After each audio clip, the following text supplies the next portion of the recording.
Hi guys, welcome to my channel and to my Back to Beauty no-buy journey.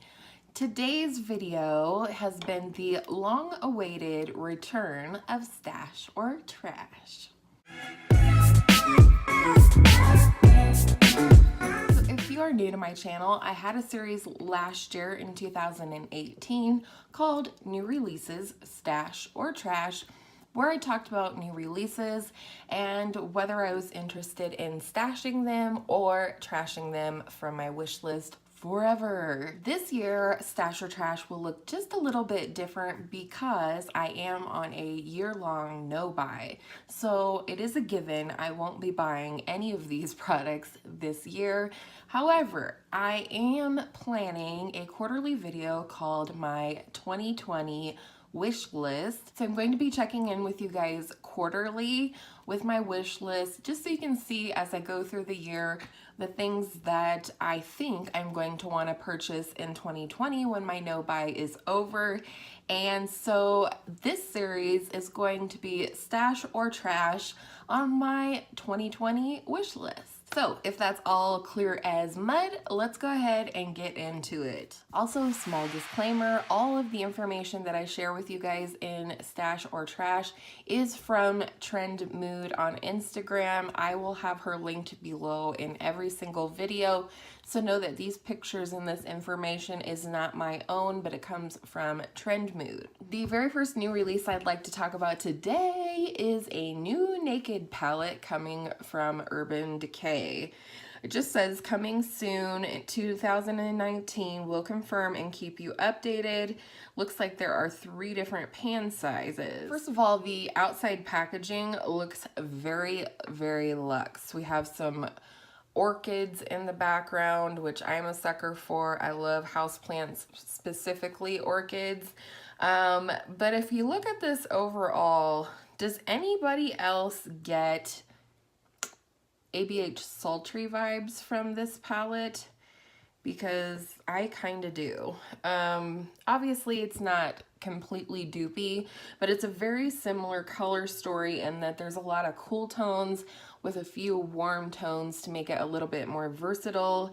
Also, I do find it really interesting that we have these different pan sizes. Looks like the end pans are the biggest, and then there's a few bigger pans, and then the next pans in from the end are slightly smaller, and then the rest in the middle are kind of your standard Naked pan size. I wonder how people will feel about it. Again, if I didn't say it, it's called the Urban Decay Naked Reloaded. I'm not for sure where it's reloaded from. Would I buy this, or will I stash it on my wish list for 2020? No. Hard pass for me. I do have the Urban Decay Sultry palette, which I'll throw up on the screen for you here. I think that that palette is very comparable to this palette in terms of what it has to offer, which are some beautiful metallics and some base shades. So hard pass for me on this one, but I do think it's really beautiful, and I'm glad to see that Urban Decay is going to continue on with the Naked line of palettes, because there are some that are really beautiful in my opinion if it's something that you're in the market for. Next, let's go ahead and talk about a new release from BH Cosmetics. You guys know, or maybe you don't, but I love BH Cosmetics, specifically their eyeshadows. I love their pressed formula as well as their baked formula, and we have a new release from them. It is a new release for a mini Zodiac collection from BH Cosmetics.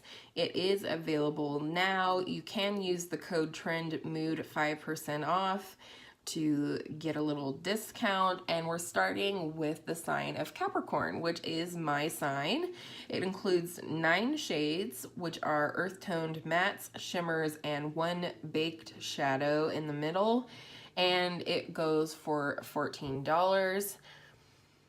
Who told BH that we were interested in 50 Shades of Beige? Specifically, this bores me to tears. I don't understand. I don't even understand how a person could make a cohesive look out of this. It looks like everything's like in the medium to dark range for the most part. I just think this is the most boring thing that I have seen from BH since the beginning of my channel. I'm really disappointed in this. I'll be even more disappointed if the other signs get better colors, because just because Capricorn is a ram doesn't mean we want 50 shades of beige. Am I right? Let me know down below if you're interested in this 50 shades of beige. Am I totally off the mark here? Because I just think this is boring AF. Hard pass. So next we have some new releases from Physicians Formula, and this is pretty exciting in my opinion. I love when drugstore brands, specifically favorite drugstore brands like this one, come out with new things. Especially, I think that this is going to make the brand a little bit more inclusive. So, sneak peeks for spring of 2019.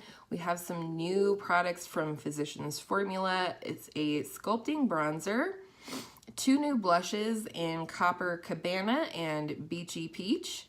Then we have the Lash Mixologist double-ended mascara. We have the Healthy Powder SPF 16 in different shades, hopefully quite a few different shades. And then we have the Healthy Eyeshadow Quad, as well as some eye booster sets, which are gel eyeliner trios. There looks like there's more as well. We have the Healthy Eye Quads, but we also have some butter eyeshadows here. So I'm pretty excited about this. The Healthy Powder I would definitely be interested in trying because I am a huge fan, as some of you may know, of the Healthy Foundation from Physicians Formula. It is what I have on today, and it did win the Drugstore Foundation category in my JourneyInBeauty Awards in December. Also, these new blushes look like maybe the copper one might be in a little bit darker range. It's kind of hard to tell from these pictures. I'm not for sure where these swatches and pictures came from, but at least Copper Cabana and the sculpting bronzer look a little bit darker, and hopefully, you know, will cause the brand to be a little bit more inclusive in terms of a shade range. The quads really don't interest me at all. However, I would be interested, Angela and I, when she was here to visit for our birthdays, we did stop in at Walmart and look around in the makeup section, and they actually did have these butter eyeshadow palettes, and they're definitely intriguing. I don't know that the colors are super intriguing to me. Certainly not anything that I don't already have in my collection. However, I am interested about the formula. I'll be excited to see others start picking these up and reviewing these, because if they're anything like the other butter formulas in terms of bronzer, blush, highlight, etc., these eyeshadows are going to be fantastic, I'm thinking.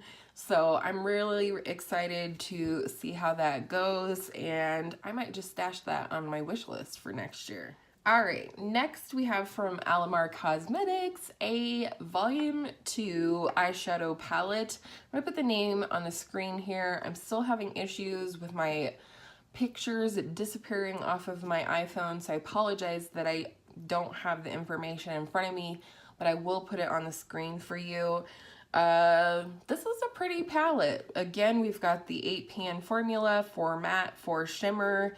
My only gripe with this palette is it looks like one of the mattes is a black shadow.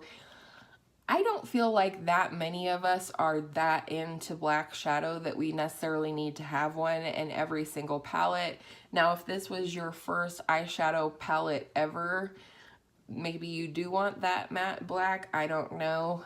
But I wish they would have put a different color in place of that black, and I probably would feel quite a bit differently about this palette. It's an interesting color story, isn't it? We've got a couple of deeper shades, looks like a Merlot shade next to the black. We've got a light pink, like a cotton candy pink matte, as well as a bright lemon yellow or banana yellow matte. And then the shimmers look stunning as always.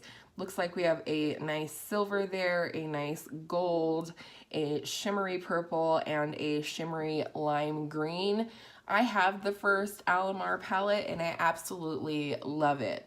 I love the matte formula. I love the shimmer formula.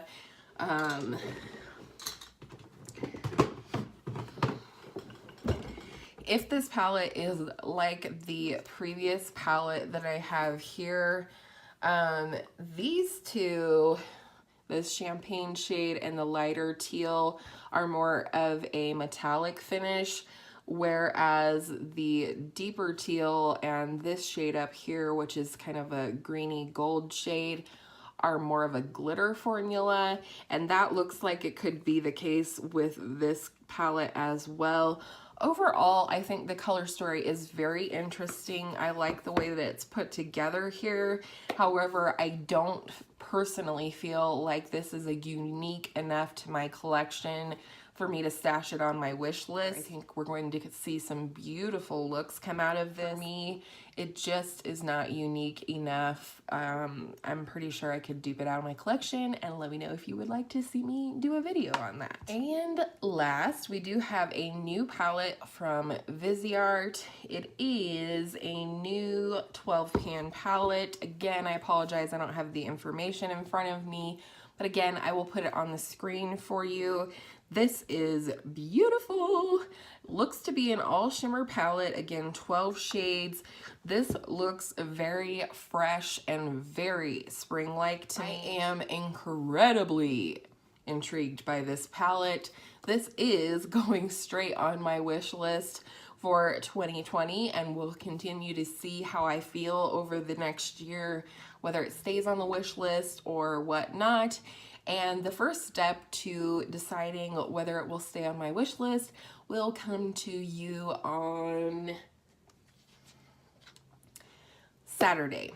Saturday, I am going to be doing a When in Doubt, Dupe It Out featuring the Viseart Koi palette. So stay tuned for that. I'm really excited to see whether I can dupe this and cross it off of my wish list, or if it's going to stay put on my wish list for next year.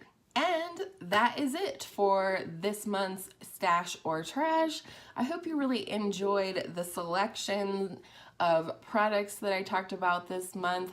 As always, feel free to tag me over on Instagram if there's any specific products that you'd like to see me talk about in next month's video. And I hope all of your makeup days are absolutely beautiful, trending makeup days. And I will see you in my next video soon. Mwah.